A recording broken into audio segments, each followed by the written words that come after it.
Hello guys, today I'm going to show you how to make this beautiful polar bear tapestry, and we're going to be using a Tunisian simple stitch because in my opinion it's a little bit or a lot better than regular crochet, and it gives you like thread edges and it gives you everything that you want and more.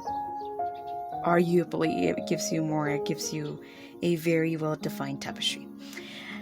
Well, I'll show you how to do our color change within our foundation chains because it gets a little bit hectic, but once you know the drill and once you know like the rules and the general idea of how the Tunisian simple stitch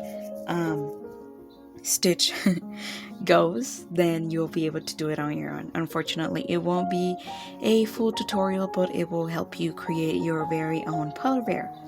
And we're going to start by chaining 18. So for our Tunisian simple stitch, we work onto the back of our chains. So we're going to turn our work and we're going to work onto these loops right here.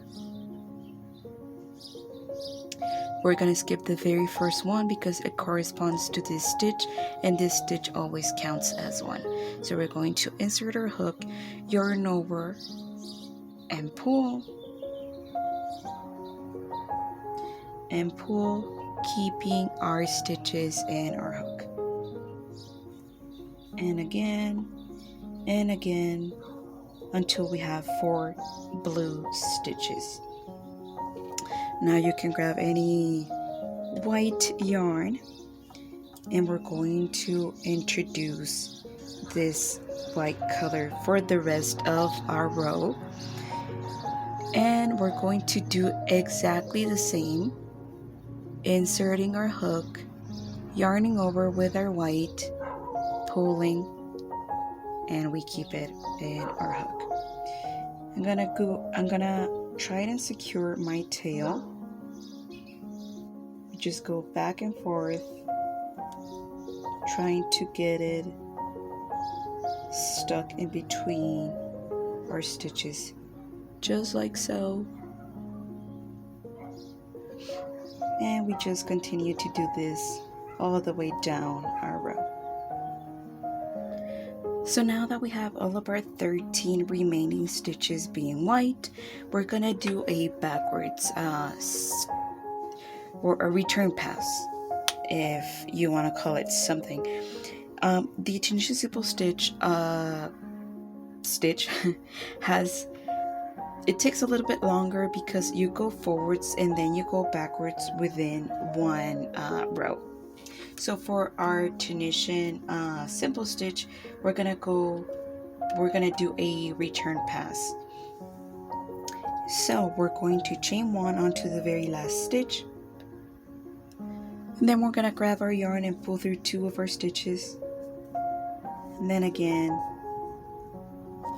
and again and again, all the way down until we have a color change, or until we reach this point right here.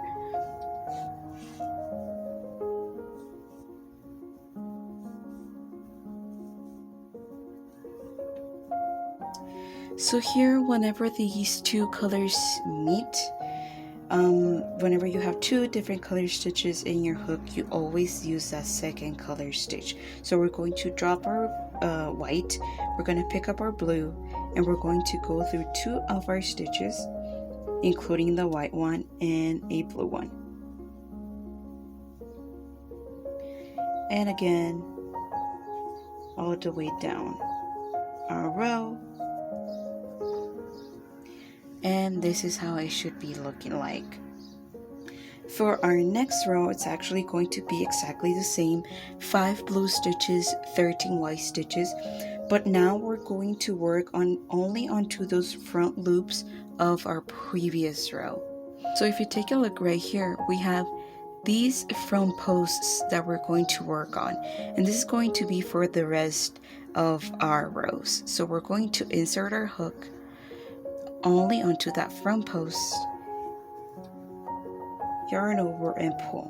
Of course, we always count this first stitch as 1, and we're going to continue to do that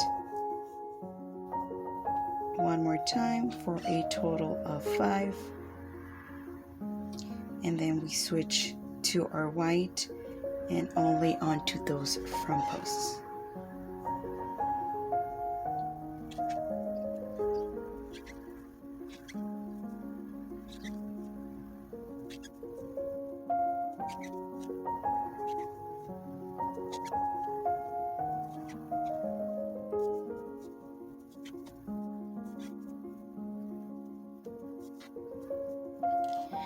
And again, we continue with 1 chain and pulling through 2 and 2 all the way down until we have a color change.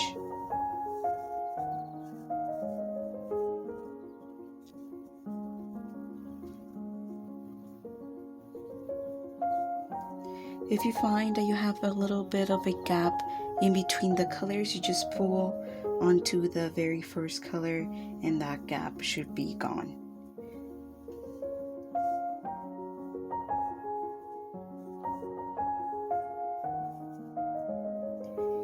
And here's how it's looking.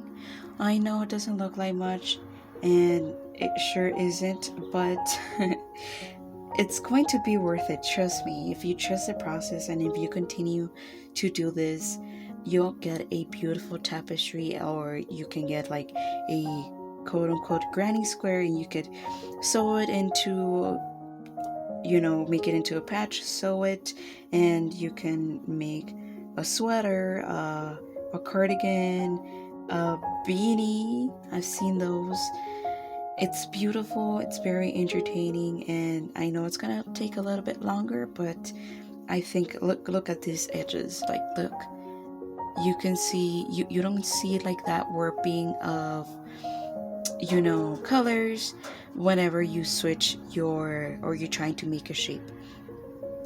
Once again, down in the description below, there is the Pinterest pin that I'm following, or of course you can always take a screenshot of the picture that I'm following.